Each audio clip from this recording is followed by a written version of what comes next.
Comilla মুরাদনগরে triple মার্ডারের ঘটনা আমরা সবাই জানি। হয়তো বাংলাদেশের প্রেক্ষিতে অনেক কিছুই পানসে হয়ে যায়, কয়েকটা দিন পরে আমরা ভুলে যাই, নতুন ইস্যু আমাদের সামনে আসে, নতুন ইস্যু পুরাতন ইস্যুকে ধামাচাপা দিয়ে ফেলে।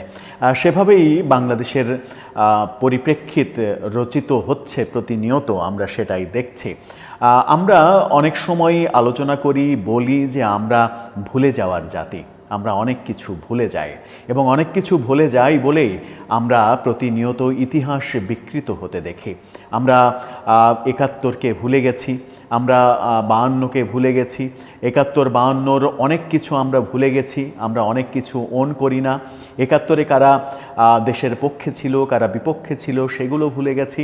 এরকম ভুলে যাওয়া সেটা তো অনেক ৫৪ বছর আগের ঘটনা, কিন্তু অতি সম্প্রতি যে ঘটনাগুলোও ঘটে, ২ দিন পরে নতুন একটা ইস্যু যখন আমাদের সামনে আসে তখন আমরা ভুলে যাই এবং ভুলে যাই তার প্রেক্ষাপট, ভুলে যাই অপরাপর ঘটনা, ভুলে যাই অভিযুক্তকে, ভুক্তভোগীকে, সব কিছু ভুলে যাই, সব কিছু ধামাচাপা হয়ে যায় এবং সেই ব্যাপারে কোনো আপডেট আসে না, গণমাধ্যমে কোনো আপডেট আসে না। আইনশৃঙ্খলা রক্ষাকারী বাহিনী সেই ব্যাপারে গাফিলতি করছে কিনা সেই খবরটাও আমাদের কাছে আসে না, সেগুলো নিয়ে আমরা ভাবি না, কারণ ভাবার মতো রসদ আমাদের সামনে চলে আসে, নতুন কোনো ইস্যু সামনে এসে দাঁড়ায়। কুমিল্লার মুরাদনগরের ট্রিপল মার্ডারের ঘটনা সাম্প্রতিক ইতিহাসে, বাংলাদেশের সাম্প্রতিক ইতিহাসে ভয়াবহতম একটা ঘটনা, যে ঘটনা আমরা ভুলতে বসেছি। কিন্তু এই মুরাদনগরের ঘটনার সঙ্গে কখনো নাম জড়িয়ে যায় উপদেষ্টা আসিফ মাহমুদ সজীব ভুঁইয়ার, যেহেতু তার বাড়ি সেখানে, তার বাবা বিল্লাল হোসেনের নাম জড়িয়ে যায় কখনো, যে তিনি হত্যাকারীদের মদত দিচ্ছেন, এরকম নানা অভিযোগ আমরা শুনি। সম্প্রতি বাংলা ভিশনের একটা ইনভেস্টিগেশন অনুষ্ঠানে সেই চিত্র তুলে আনার চেষ্টা করা হয়েছে, যে যারা আসামি তাদের সঙ্গে সখ্যতা উপদেষ্টার বাবার, এরকম নানা অভিযোগ শুনি। উপদেষ্টা নানাভাবে এটা ব্যাখ্যা করার চেষ্টা করেন, ষড়যন্ত্র হিসেবে উপস্থাপন করার চেষ্টা করেন, কিন্তু কোনো কিছুরই সুরাহা হয় না। এইটা যে ষড়যন্ত্র, এটার পেছনে কে আছে না নেই, সেটা ইনভেস্টিগেশনের মাধ্যমে বের হয়ে আসলে, সঠিক বিচার হলেই তো প্রমাণিত হয়ে যায় যে কোনটা ষড়যন্ত্র, কোনটা আসল ঘটনা। কিন্তু সেটা কি আদৌ হয়? এবার সেই ট্রিপল মার্ডারের মা এবং ছেলে মেয়ে যে হত্যাকাণ্ডের ঘটনা ঘটেছিল, একই ঘটনায় আরেকজন মেয়ে গুরুতর আহত হয়ে হাসপাতালে ছিলেন এতদিন। হাসপাতাল থেকে বের হয়ে এসেই আজকে প্রেস ক্লাবে, জাতীয় প্রেস ক্লাবে সংবাদ সম্মেলন করেছেন। সংবাদ সম্মেলনে প্রায় ২০ মিনিট ধরে তিনি কান্নাকাটি করেছেন এবং কান্নাকাটি করতে করতে এই রোমহর্ষক ঘটনার বর্ণনা দিয়েছেন। এবং এই রোমহর্ষক ঘটনার বর্ণনা দিতে গিয়ে কাদেরকে তিনি দায়ী করলেন, সেই ব্যাপারটা নিয়ে আলোচনা করবে এই ভিডিওতে। থাকবেন পলিটিক্স টিভির নিয়মিত আয়োজনে।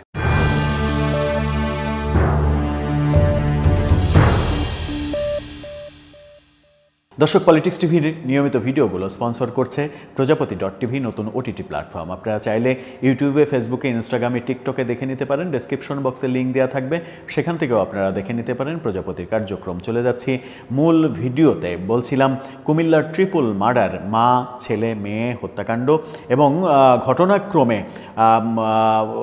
আহত এবং খুবই নির্মমভাবে আহত, হাসপাতালের আইসিইউতে পর্যন্ত থেকেছেন আর এক মেয়ে, যিনি ভুক্তভোগী, তিনি কিছুটা সুস্থ হয়ে আজকে প্রেস ক্লাবে সংবাদ সম্মেলন করেছেন।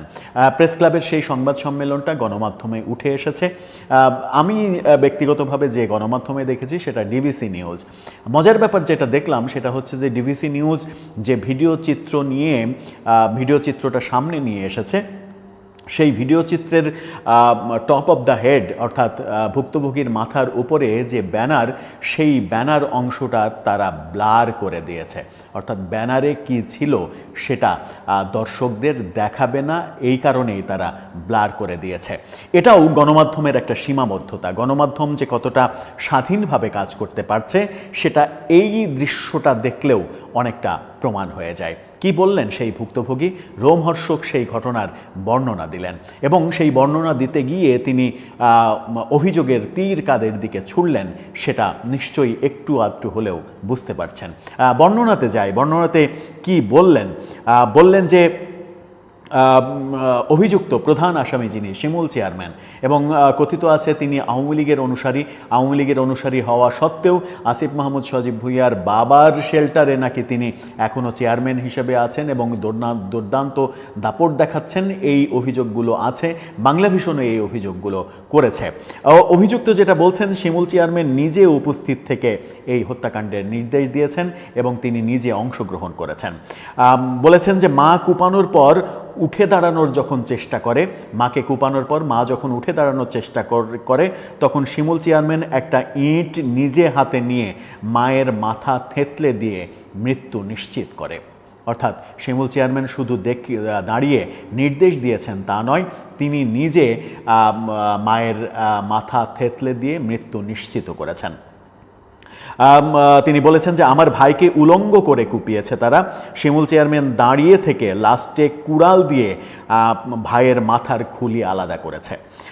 কি ভয়াবহ, কি রোমহর্ষক বর্ণনা। বলেছেন যে ওদের দলে 4-5 জন মহিলাও ছিল। বলেছেন আমার বোন আমার ঘরের খাটের নিচে পালিয়েছিল। আমি বলেছি এখানে থাকলে ওরা দেখে ফেলবে, চল এখান থেকে, ঘর থেকে পালাই।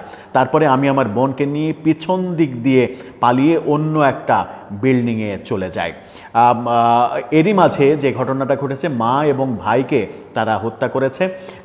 2 বোন এবার পালানোর চেষ্টা করেছে, পেছন দিক থেকে দিয়ে পালিয়ে তারা পেছনের অন্য একটা বিল্ডিংয়ে গিয়ে আশ্রয় নিয়েছে। সেখানেই 4-5 জন মহিলা ছিল চারিদিকে দাঁড়িয়ে, তারা দেখে ফেলেছে এবং চিৎকার করে বলেছে যে পালিয়ে যাচ্ছে। সেখানে বলেছে কিন্তু পালিয়ে থেকেও রক্ষা পায়নি। মহিলারা বলেছে এই দিক দিয়ে পালাচ্ছে। সেখান থেকে আমাকে আর আমার বোনকে ধরে শিমুল চেয়ারম্যান, আমাকে বাঁশ এবং ছুরি দিয়ে কুপাতে থাকে। আমার বোনকে অন্যদিকে নিয়ে যায়, রাস্তার দিকে নিয়ে যায়। আমি ওদের পায়ে ধরেছি কিন্তু ওরা থামেনি। বলেছি যে আমার সন্তান আছে, আপনারা আমাকে ছেড়ে দেন, মারবেন না, আমার সন্তানরা এতিম হয়ে যাবে, কিন্তু তারা আমাকে ছাড়েনি। আমাকে ইট দিয়ে সারা শরীর থেঁতলে দিয়েছে, যার কারণে আমি এখন দাঁড়াতে পারি না, হাঁটতে পারি না। তাকে বলা হয়েছে যে আমাকে ধরে টানতে টানতে, তারপরে শিমুল চেয়ারম্যানের নেতৃত্বে টানতে টানতে রাস্তার দিকে নিয়ে গেলে সেখানে দেখতে পাই ভয়াবহ ঘটনা। সেখানে রাস্তার উপরে ফেলে আমার বোনকে কুপানো হচ্ছে। যখন বোনকে কুপানো হচ্ছে তখন পাশে খালের পানিতে আমি পড়ে যাই। সেই পড়ে যাওয়ার পরে জীবনের সমস্ত শক্তি দিয়ে খালটা পার হয়ে একটা কচু খেতে প্রথমে লুকাই। কচু খেতে লুকানোর পরে খাল পার হয়ে খালের ওই পারে কচু ক্ষেতের পাশে একটা ঘর পাই। সেই ঘরে আমি লুকিয়ে থাকি প্রায় 1.25 ঘন্টা মতো। সেই সময় জানালা দিয়ে 10-12 বছরের একটা ছেলে আমাকে দেখে ফেলে। তাকে আমি হাত জোড় করে অনুরোধ করি যে ভাই বলিস না, ওরা আমাকে মেরে ফেলবে। সমস্ত ঘর তখন রক্তাক্ত। আমি কোনোভাবেই আমাকে যে কুপানো হয়েছে সেই মানে রক্ত থামাতে পারছি না। আমার কাছে ওড়না ছিল না, অতিরিক্ত কাপড় ছিল না, শুধুমাত্র গায়ের জামাটা ছিল। গায়ের জামা উঠিয়ে পেঁচিয়ে অনেকভাবে চেষ্টা করেছি কিন্তু রক্ত থামাতে পারিনি। ওই ছেলে বলে দেওয়ার পর সেখানেও আমাকে আক্রমণ করা হয়, ইট দিয়ে আমাকেও ইট দিয়ে থেতলে মারতো। আমার ভাগ্য ভালো, কোনোভাবে আমি বেঁচে গেছি। সেটা স্বয়ং আল্লাহর আশীর্বাদে আমি বেঁচে গেছি। আমাদের তারপরে যেটা তিনি অভিযোগ করেছেন সেটা হচ্ছে যে এতদিন হয়ে গেল আমাদের কেউ খোঁজ নেয়নি, হাসপাতালে খোঁজ নেয়নি, বাড়িতে খোঁজ নেয়নি। আমার আত্মীয় স্বজন সবাই ভয়ে আতঙ্কে বিভিন্ন দিকে পালিয়ে রয়েছে। পুলিশ প্রশাসন, কোনো রাজনৈতিক দল, ব্যক্তি কেউ আমাদের খোঁজ নেয়নি। পুলিশের যে মামলা, সেই মামলা আমার বোন যে বাদী, ছোট বোন যে বাদী, সে মামলার কিছু বোঝে না। তাকে না জানিয়ে সেটা ডিবিতে নেওয়া হয়েছে। ডিবিতে নিয়ে ক্ষমতাশালীরা ইচ্ছা মতো সেটাকে তাদের মতো করে ব্যবহার করছে। চোখের সামনে দিয়ে যারা আমাদেরকে মেরেছে তারা ঘুরে বেড়াচ্ছে, তাদেরকে গ্রেপ্তার করা হচ্ছে না। এবং এই ব্যাপারেই তিনি অভিযোগ করেছেন যে উপদেষ্টা আসিফ মাহমুদ সজীব ভুঁইয়ার বাবা বিল্লাল হোসেন এই খুনি চেয়ারম্যান শিমুলকে শেল্টার দিচ্ছেন এবং তার প্রশ্রয়েই এই খুনিরা ঘুরে বেড়াতে পারছে, প্রকাশ্যে এমন অভিযোগ তিনি করছেন।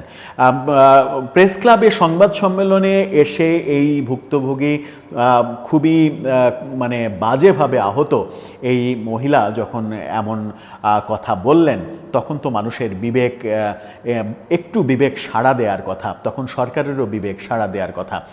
সরকার কি এই মামলার সুষ্ঠু তদন্ত করবে?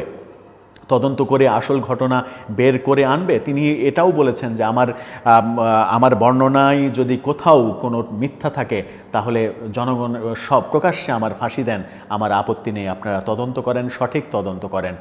সরকার কি সেই কাজ করবে? আর এত সেন্সিটিভ একটা মামলা যেখানে উপদেষ্টার বাবার নাম জড়ানো হচ্ছে যে তারা শেল্টার দিচ্ছেন অপরাধীদের, এই ধরনের অভিযোগের প্রেক্ষিতেও তো সরকারের সুষ্ঠু তদন্ত করে দোষীদের বিচারের মুখোমুখি করা, খুনিদের শাস্তির ব্যবস্থা করা, ফাঁসির ব্যবস্থা করা, বিচারের ব্যবস্থা করা, যদিও ফাঁসি দেবে কি জেল দেবে, কোনটা দেবে সেটা আদালতের ব্যাপার, কিন্তু সঠিক বিচারের ব্যবস্থা করা সরকারেরই উচিত। কারণ সরকারের একজন স্টেক হোল্ডারকে নিয়ে যখন এই ধরনের, তার পরিবারকে নিয়ে যখন এই ধরনের আপত্তিকর মন্তব্য আসে, তখন সরকারের দায় হয়ে পড়ে এটা যে এর সঠিক তদন্ত করে তার স্টেক হোল্ডারকে দায় মুক্ত করা।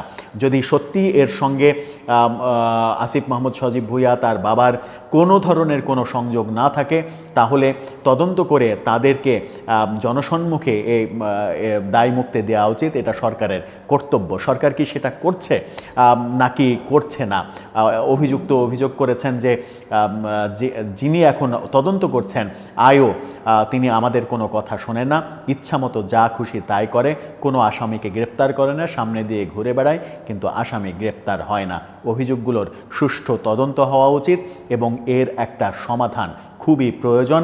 যখন কিনা আমরা নতুন পরিবেশ চাই দেশে, নতুন রাজনৈতিক বন্দোবস্ত চাই, সুশাসন চাই, বিচারের বাণী নিভৃতে কাঁদবে না এটা চাই, যখন চাই পুলিশ ঠিকভাবে কাজ করবে, আদালত ঠিকভাবে কাজ করবে, সবাই স্বাধীনভাবে কাজ করবে। যে অপরাধের কারণে আমরা আগের সরকারকে ফ্যাসিস্ট বলছি, সেই একই কর্মকাণ্ড এখন হবে না, বিচারের বাণী নিভৃতে কাঁদবে না, কেউ আক্রান্ত হয়ে বিচারহীনতার সংস্কৃতির মধ্যে পড়বে না, সেটাই তো আমাদের প্রত্যাশা। সেই প্রত্যাশা পূরণ হবে কি? দর্শক, আপনার মতামত জানিয়ে লিখতে পারেন আমাদের কমেন্ট বক্সে।